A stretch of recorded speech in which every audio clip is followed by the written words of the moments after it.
Typically we have a bit of a more set intro where Jeremy does the whole Nicolas Cage thing, but welcome to Media Men Online. I'm Dan, as you all know. No Jeremy today. We're going to try something a little different. I have with me a coworker of mine named Isaiah. Okay, so the top 5 weekend box office for November 4th of 22 to 11/6/22. Number 5 is Pray for the Devil. With a previous rank of 3rd, it's kind of fallen out to number 5, and I assume probably out of the top 5 by next week. It's been out for 2 weeks with a weekend box office earnings of 3,893,288 and previous week earnings of 7,185,126. So it's on a normal path for like a B type movie like this. It's not the prime movie at the box office, so you have to expect a drop like this. And I've actually seen this, and it's quite good. I unfortunately did not get a chance to see it yet. So I'm not religious. I have a couple members of my family who are. Mm-hmm. But you were raised religious. Is this something that bothers you when it's out, or is it kind of like... I'm still considered myself a Christian and go to church, and this doesn't bother me at all. Okay. It's just a movie. I don't care. Sure. Well, I mean, like, I know you don't care that it exists, but it's something you'll watch and you can enjoy and that kind of thing. Oh, yeah. Because it's like, the same thing with like the Conjuring movies where they had like, the church and possessions and the devils and stuff. It's just like, it's a movie. I mean, just like anything, I can suspend my disbelief for fantasy or whatnot. Because a lot of the time in film, it's predicted with like a certain point of view. Like the only thing that bothers me when it comes to like my faith and whatnot is when people try to tell me what I believe. Because it's just like other people can believe what they want and you can make fun of the stuff. I mean, I'm of the opinion that not everything's on the table. Yeah, and they do that thing. Oh, all Christians or all Catholics are like this. Like, fuck off. Yeah. Number 4, surprisingly, still on the top 5 is Smile. It was 4th last week. It's holding out. It's been out for 6 weeks. Still in the top 5 here, which I think is crazy. Another movie another horror movie I want to see, but I just haven't had a chance to yet. But I've heard mixed things about it. Like either it's really good or it's really bad. But the fact that it's still doing well at the box office might mean something. Yeah. Its box office earnings are $3,986,134, with the previous week being $5,432,387. I when I saw this one, I was like, that's crazy. 6 weeks out, like this weird horror movie that I haven't heard a lot of chatter about, like overall compared to other stuff, or like more so like I've seen way more trailers for Pray for the Devil than I have Smile, but it's crazy it's still doing this well. I'm interested to see where it goes, especially because like I know last week Pray for the Devil was above it, and now Pray for the Devil has dropped below it. Yeah, so it's made $204 million so far, 101 domestic and 103 internationally. Wow. All right, so number 3, Ticket to Paradise. We bought 2 tickets to paradise. Sure, that stupid song. I'm sure it's in the soundtrack. So this is the 3rd week that Ticket to Paradise has been out. This is the George Clooney, Julia Roberts movie. Last week it was ranked 2, and the box office earnings for the previous week, when it was 2nd ranked, 9,852,430, and it's only dropped a little bit in week 3 to 8,546,985. Now, the drop isn't because the movie's fallen off, it's because new movie has been added. So if you want to take number 2 away. Yeah, number 2, One Piece film Red. New this week, and in fact, you can check out the review for it on the Media Men YouTube channel and podcast. Its box office earnings for this week were $9,337,359. And since we don't have like a previous week to rank, to compare it to, I thought I'd compare it to Jujutsu Kaisen Zero's opening, which opened at nearly double with $18,003,204. So I think that's very interesting because like One Piece is like a much more recognizable franchise, I think. Mm-hmm. But like their movies never really do well, or nobody really thinks of the movies. And I'd actually say that One Piece itself, even as like an anime, is not highly viewed upon because of, I think, like something I got very obvious from Jeremy's opinion on it from watching the anime, where it's just like, unlike Naruto where they have just filler arcs, they stick a ton of filler in the canon material in the anime, which has just made a lot of people not happy with it. Whereas like Jujutsu Kaisen's anime is just on point. And I think that's just modern day anime storytelling where they're just more focused on cores and seasons and telling only the story. Whereas you have One Piece still stuck in the old times of continuously telling the story and just staying up to date with the manga by adding filler arcs and whatnot. I know you guys weren't too hot on it. I actually, as like a huge musical buff and whatnot, and I like listen to a lot of music, I liked it a lot more. But that also might just be me being distracted from maybe some of the worst aspects of it because I was being thrown around the theater in the 40X theater where they like spray water in your face and whatnot. But yeah, I can see why people wouldn't like it. And it's like, if you actually look at it, the plot of that movie's kind of not great. And that's why, I can see this movie dropping real hard after this, especially with some movies we have coming out, which we'll get to. But just for more context, Dragon Ball Super Superhero, which came out this week, the box office opening weekend, and this is per eventhubs.com, was $21 million. And wow. Dragon Ball Z's Super, I don't think Dragon Ball as much, but is extremely popular in the US. Like, Oh, 100%. I'm pretty sure Dragon Ball Superhero did better in the US than it did in Japan. Let me check. Dragon Ball Super is also extremely popular in the United Kingdom, so it's not just Japanese box office we're talking here, yeah. because the United Kingdom did 1.3 million. So, it's almost 50-50 with Japan. Let me see what Japan's exact numbers were. Oh, okay, I take it back. So $30 million domestically and $17 million in Japan. So yeah. we were I'm not right on there. that. Yeah. Okay, so number one should come as no surprise. Top Gun Maverick. No. Black Adam. Yeah. So Black Adam, previous ranked number one, of course. Third week out.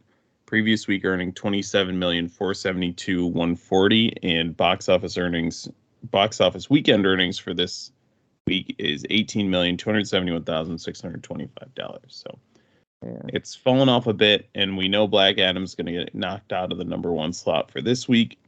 Yeah. Because we're going to run down the upcoming releases, like that segue, and then we'll get out of your hair. Yeah, we'll start off with the big movie coming out this weekend, Black Panther: Wakanda Forever, only in theaters. Its genre is action, adventure, and drama. The synopsis being: the people of Wakanda fight to protect their home from intervening world powers as they mourn the death of King T'Challa. Spoilers. Yeah, I know. I know this is a movie, I'll just say here, that has a lot of development issues. Because the movie was finished, and then Chadwick Boseman died, and they had to completely redo the script. And I'll just give you a quick little thing because I've seen it. It definitely shows. Dan is, even more so than I am, is just super just done with the Marvel stuff and the Marvel formula and whatnot. But yeah, that'll be the big movie this weekend. If you're thinking of seeing something, I mean, if you're planning on seeing it, you're already going to see it. If not, we got a bunch of other movies on this list here that could probably use the attention, though. Next up, we have the Accursed, and this is video on demand. Specifically, it's not restricted to like Apple TV or Netflix or anything, so you're probably just going to be able to find it on Google Play or iTunes. Is that where you find movies on Apple? Well, I was looking at it earlier, and it was like Vudu, Amazon Prime, and Apple TV were like the three different places you could go looking for it.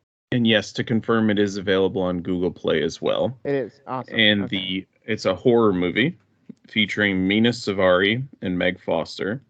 And the synopsis is: Ellie is asked by a family friend to look after an elderly woman living in a remote cabin for a few days. She agrees, but soon discovers there's a demon hiding in the woman. Just waiting to break free. Okay. Just look at that picture, and it's look at the movie poster. Yikes. Because I watched the trailer for this one, and it was like the most generic, even more so than Pray for the Devil's trailer, which might have just been misleading for that movie, but even more so just looks super generic and like possession. Like it looked like a not as good version of what's the movie from 2020? I think it's called Relic, where it's like Oh, yeah. a mother, her daughter, and then that mother's mother is like all in a home, and there's weird stuff going on, and it's like, is it possession, different stuff like that. That was a really like indie type of interesting horror movie, and it kind of gave me the same feels, but as somebody saw it and said, let's make a mainstream version of that. So up next we have Bar Fight, which is coming to theaters and AMC Plus. It is a comedy. The synopsis being Nina and Alan split everything in their lives after their breakup and must compete in a ridiculous custody battle of their prized watering hole, in which lines will be drawn, sides will be chosen, and beers will be drunken. I watched the trailer for this movie and I felt like I watched the whole movie. Yep. I mean, it didn't look that interesting to me. Like for comedies to get me, you have to have something like unique to them. But I mean, like if you're just looking for like a filler comedy to just like sit down and like take in, maybe you want to watch it. But I don't know. Once again, like this one just looked super generic. Speaking of generic, Dylan and Zoe is up next, Mhm. and it's a VOD. It's a genre of drama, and the synopsis is: estranged friends reunite for one evening to try and bridge the gap that has divided them for so long.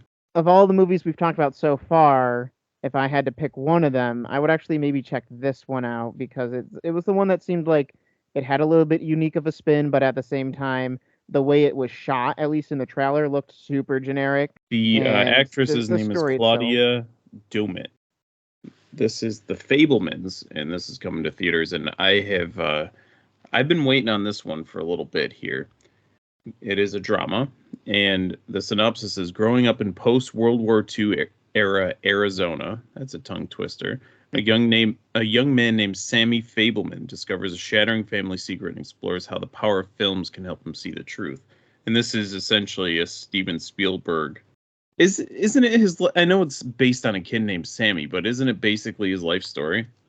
that's a feeling I got from watching it because it's written and directed by him, and it's about like a young filmmaker trying to like growing up in that era, and it's like it might be like taking, how should I say this? It might be similar to like Don Mancini and a lot of the Chucky movies he writes, where it's or like the TV series where it's like it's not him, but he puts a lot of himself into that character and like Right. his experiences growing up. And that's actually why like I was really interested in it, is because Spielberg is one of the most acclaimed directors out there, and he's kind of taking a look at filmmaking itself for his movie. And like the trailer itself didn't really interest me when I first saw it because I didn't know it was a Spielberg movie either. I must have missed that part.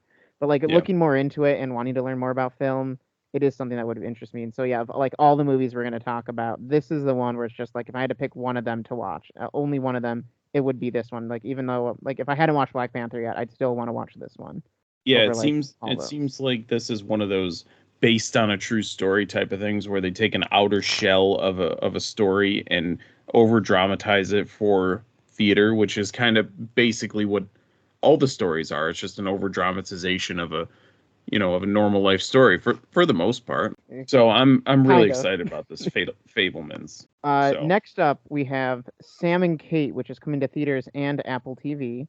It's a mhm. comedy starring Dustin Hoffman, a life-affirming family dramedy. That's a word that takes place in a small town in the heart of the country.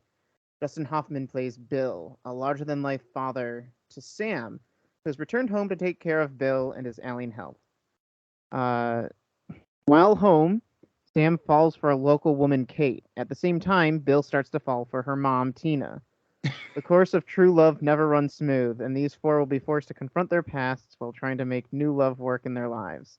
I completely forgot about this synopsis when I watched the trailer because it's like, oh god, this is gonna be this type of movie where like, oh, the son seems to be in love with the daughter and they're trying to make things work, and then it's just like, oh yeah, the dad stood over at the mom's house and they're like hitting it off and just be like, that's kind of awkward. Second to last on our list, we have The Son, which is coming to theaters. It is a drama. A lot of dramas this week. The synopsis is Peter has a busy life with new partner Beth and their baby thrown into disarray when his ex-wife Kate turns up with their teenage son Nicholas. Oh, we've all been there. Yeah, this one is Hugh Jackman and Laura Dern. I'll tell you from the trailer, because once again, I read these synopsises a little while ago, and then I watched the trailers earlier today, and I completely forgot some of the things. Like, I did not get from the trailer at all that he had a current wife with a baby. So, like, Hugh Jackman, like, I know also, like, besides him and Laura Dern, Anthony Hopkins is in the movie as, like, Hugh Jackman's dad. Mm-hmm. So it's like it's got some pretty big stars in it, but it looked super generic. Yeah. And I'll say, like, I know Hugh Jackman can be like a really great actor. He kind of looked like he was going through the motions in that trailer. Last up, we have Spirited, which is coming to theaters and Apple TV Plus. Though I think it's not coming to Apple TV Plus for like another 2 weeks. It's just theaters right now. It is a comedy family musical. Synopsis is a musical version of Charles Dickens' story of a miserly misanthrope who is taken on a magical journey. Now, that synopsis is very misleading for what this movie actually is. It's a Ryan Reynolds and Will Ferrell comedy. Yep. Musical There's comedy. a lot of big comedy people in. Like, first off, let me just say the comedy is straight Ryan Reynolds normal comedy. So if you don't like his shtick, you're not gonna like this movie. The Charles Dickens story is actually like based off of a real thing where once every year the ghost of Christmas, past, present, and yet to come or yet to be, like, choose one person to cheer up for Christmas. And like this year's they choose like this guy who's like this complete a-hole, who's Ryan Reynolds' character. And Will Ferrell plays like the ghost of Christmas present. And it's like they choose him and he's supposed to be like the toughest job yet. Like even in the trailer he Ryan Reynolds goes, "What is this? A Christmas Carol story?" That kind of typical humor. So that'll do it for us. Isaiah will be back. We're going to be talking about Gotham Knights with a K and God of War Ragnarok, which just came out a couple days ago. Amazon totally screwed me over on that one. They said they were going to deliver it Wednesday, which, totally fine. Then they said they were going to deliver it Friday because it didn't show up Wednesday. So I just canceled the order and went to Best Buy yesterday and bought it. So it's installed. Actually, it just finished installing. I hope you guys couldn't hear my PS5 humming, but I'll be playing that. I have 2 hours before I have to get ready for work, so that will be spent with God of War. So that'll be coming soon. I don't know. I don't want to give any dates. I don't want to commit to anything, but we're going to be recording Gotham Knights first, and then God of War Ragnarok, and more because Pokemon comes out soon thereafter. And I think it's next week, isn't it? Like this, or isn't it like? Yeah, it's like less than a 6 week days. away. Jesus. There's too many games coming out. Wish they would have separated them, but anyways, let's wrap it up. So we'll catch you next week with the numbers, and we'll catch you soon with Gotham Knights and God of War Ragnarok. That should be fun.